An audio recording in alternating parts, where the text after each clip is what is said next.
자기 자녀가 잘못되기를 바라는 부모가 있을까? 당연히 없겠죠. 이제 아이들 차 태울 때 무슨 말을 저희가 제일 자주 하냐면 무조건 안전벨트 해야 돼? 그럼 애들은 답답하니까 이게 싫어서 울고 그렇잖아요. 그래도 가르쳐주는 게 부모의 마음입니다. 아니면 이런 것도 있죠. 아무리 맛있어도 너무 많이 먹으면 안 돼. 어떤 경우에도 사람을 아프게 해서는 안 돼. 그러니까 부모가 자기 자녀에게 이런 말들을 해줄 때 대충 듣기 좋은 말로 해주는 부모가 어디 있겠어요. 다 진심이고 어느 말 하나 허투루 하지 않습니다. 내 자녀만큼은 좋은 길로 가면 좋겠고 넘어지지 않으면 좋겠고 후회하지 않으면 좋겠으니까 이런 부모의 마음입니다. 오늘 본문 잠언 말씀이 딱 그런 이야기인데요. 앞서 인생을 살아본 아버지 솔로몬이 자녀에게 전해주는 지혜. 그래서 1절을 보시면 내 아들아 이렇게 시작하죠.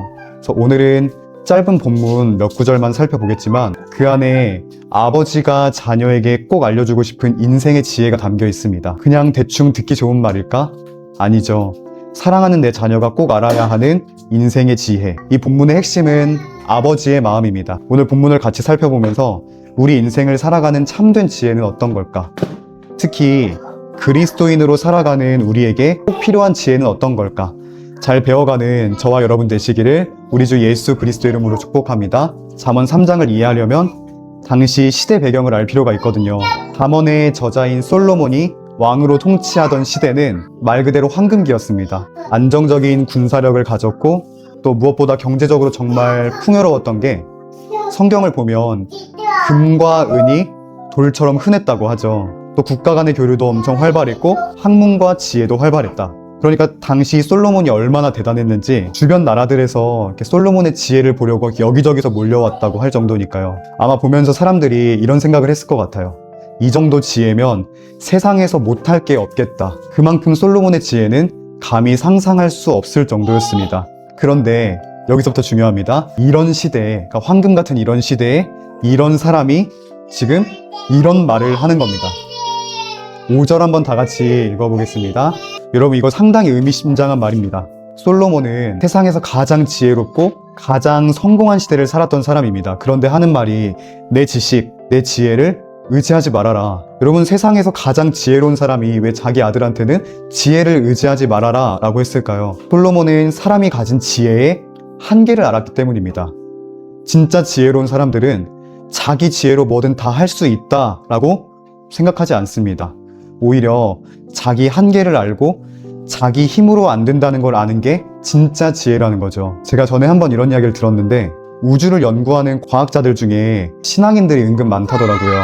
그 이유를 들어보니까 저 방대한 우주를 알면 알수록 이건 사람의 영역이 아니다. 이분들 얼마나 똑똑하겠어요. 그런데 우주를 알면 알수록 자기가 얼마나 작은 존재인지 자기 한계가 더 분명히 느껴지더니 결국에는 우주를 지으신 하나님이 얼마나 크신 분인가 이렇게까지 간다고 하더라고요. 지혜도 마찬가지예요. 내가 지혜로우면 내 인생 뭐든지 다 헤쳐나갈 수 있을 것 같지만 진짜 지혜로운 사람은 내 인생은 알면 알수록 내 지혜로는 살 수가 없구나. 그런데 이게 뭐 사람한테는 지혜가 필요 없다 이런 말이 아니고요. 하나님을 의지하지 않는 지혜는 진짜 지혜라고 할 수 없다. 사랑하는 여러분, 믿음의 신비는 이처럼 우리의 약함을 아는 것부터 시작됩니다.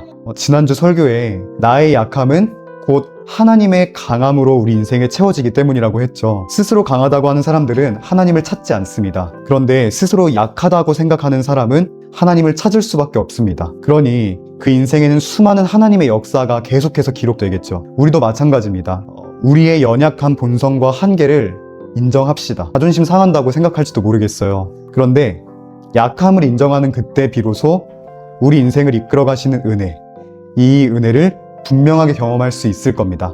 5절처럼 우리의 지식, 지혜, 경험을 의지하지 않고 온 마음을 다해 하나님을 신뢰하는 저와 여러분의 복된 인생 되어지기를 우리 주 예수 그리스도 이름으로 축복합니다.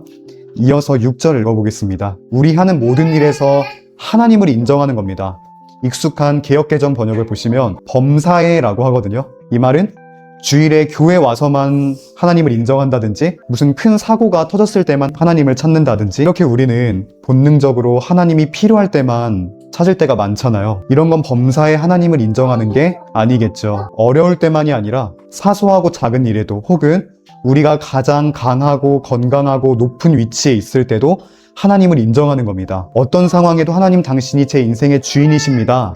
이런 고백인 거죠. 사실 지금 솔로몬이 정말 대단한 게 엄청난 부와 명예, 세상의 권력을 다 가진 상태에서 이런 고백을 하는 겁니다. 지금 자기 말 한마디면 세상이 움직이는데 그 가운데서 하나님을 인정하는 진짜 지혜로운 사람의 면목을 보여준 거죠. 여러분, 사람이 신앙적으로 가장 위험할 때가 언젠가 생각해보면 사람이 무너질 때라기보다는 잘 나갈 때인 경우가 많습니다. 무너질 때는 어떻게든 하나님을 찾잖아요. 하나님과의 관계가 유지될 때 오히려 우리가 안전한 게 신앙의 역설적인 신비입니다. 그런데 우리가 잘 될 때, 잘 나갈 때는 하나님을 잊고 살 위험이 크잖아요. 하나님 없이도 뭔가 충분히 살만하다고 느껴지니까 내가 잘해서 그렇구나, 내 계산이 맞았구나. 그래서 풍요는 오히려 우리 사람을 교만하게 만들고 성공에 취해서 하나님을 잊게 만들 위험이 아주 큽니다. 이처럼 하나님을 잊은 풍요와 성공은 절대로 복이 아니라 독이 될 수 있다는 겁니다. 그러니까 여러분, 우리가 잘 나갈 때,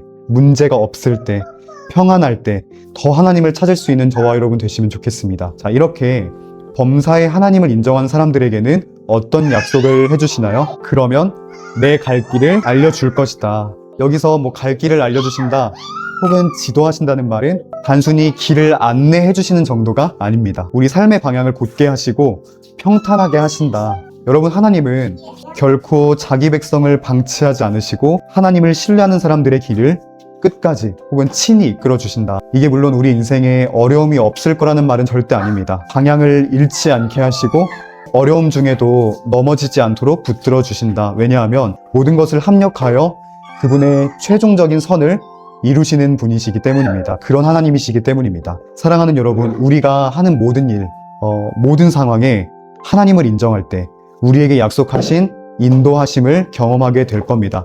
그런 복된 인생 되어지기를 우리 주 예수 그리스도 이름으로 축복합니다. 7절입니다. 시작. 여러분, 요즘 시대는 솔직히 모르는 게 없잖아요. GPT나 제미나이한테 한마디 물어보면 책 수십 권, 논문 수천 권이 몇 초 만에 요약되는 시대. 그러니까 정보도 많고 분석도 빠르고 방법도 많고, 좀 다르게 말하면 굳이 하나님 없어도 살 수 있는 시대를 우리는 지금 살고 있습니다. 이런 시대에 누가 하나님한테 하나님 저는 모릅니다 라고 하겠어요.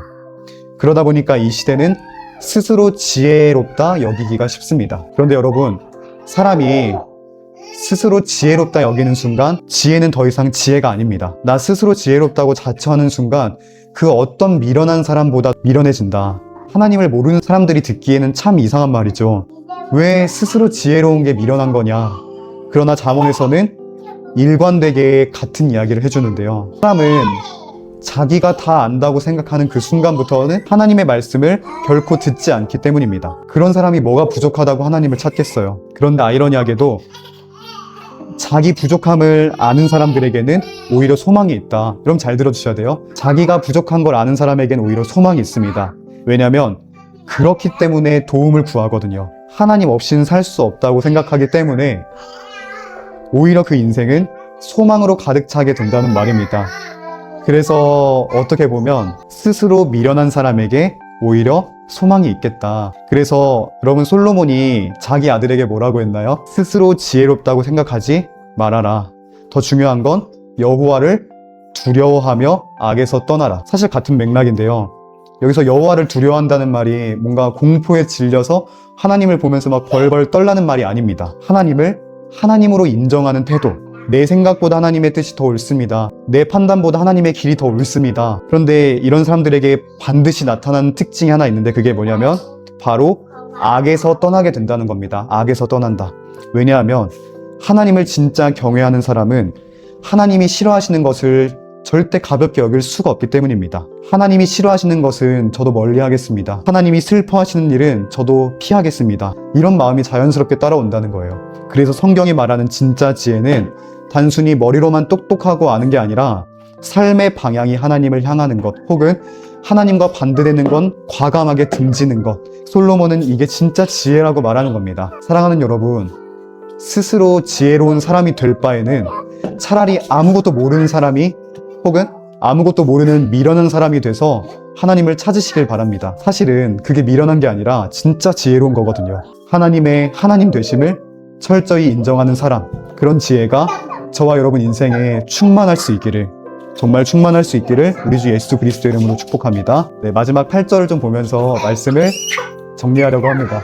여러분, 진짜 지혜로 사는 사람들에게는 어떤 약속이 있나요? 진짜 지혜로 사는 사람들에게 주어진 또 하나의 약속은 몸을 건강하게 하고 뼈에 영양분이 될 것이다. 이것도 좀 개역개정본이 와닿을 수가 있는데, 내 몸에 양약이 되어 내 골수를 윤택하게 하리라. 여기서 양약은 말 그대로 몸을 낫게 해주는 좋은 약입니다. 그리고 골수를 윤택하게 한다는 말은 그 당시 히브리 문화를 조금 알아야 되는데, 뭐 생명력, 건강 혹은 내면의 강건함, 이런 것들을 좀 의미하는 표현이라고 합니다. 그런데 이게 무슨 뭐 영적인 비유가 아니라 실제로 우리 몸의 회복으로 이어진다는 말인데요. 우리가 오해하는 것 중 하나가 신앙생활 잘하면 단순히 뭐 영적으로만 건강해진다? 이 땅에서 누리는 복보다는 영적인 복만 누릴 거라고 생각하잖아요. 근데 그거 정말로 큰 오해입니다. 이 땅에 발 딛고 살아가는 우리는 하늘의 복만 누리는 게 아니라 이 땅에서의 복도 충분히 누린다. 심지어 오늘 말씀은 우리가 마땅히 하나님을 의지하면서 살았을 뿐인데 이런 복까지 누린다. 쉽게 말해 살아야 될 모습으로 살았을 뿐인데 복까지 누린다. 그럼 정말 일석이조 아니에요? 요즘같이 스트레스가 많은 현대인들한테 이런 양약이 얼마나 필요하겠어요. 다 내가 해결해야 되고 이번에 잘 안 되면 큰일 나고, 자기 스스로 강한 사람이 뭔가 훨씬 강할 것 같지만 이런 사람들의 모습을 보면 다 자기를 갉아먹고 있더라고요. 그런데 반대로 하나님을 하나님으로 인정하는 진짜 지혜로운 사람은 어떤가요? 이런 고백을 합니다. 내가 아니라 하나님이 하십니다. 내가 빠졌죠. 이렇게 나를 내려놓는 게 뭔가 나를 포기하는 일 같지만 여기서 정말 역설적인 은혜가 주어집니다. 내 지혜를 내려놓는 순간 하나님의 지혜가 일하기 시작한다. 자기 지혜로 사는 사람들은 온갖 불안과 욕심, 교만, 죄책감으로 무너질 때 하나님의 지혜로 사는 사람들은 그 일하심 속에 안식을 누린다는 거예요. 믿을 구석이 생겼으니까. 사랑하는 여러분, 우리의 지혜와 경험을 내려놓읍시다.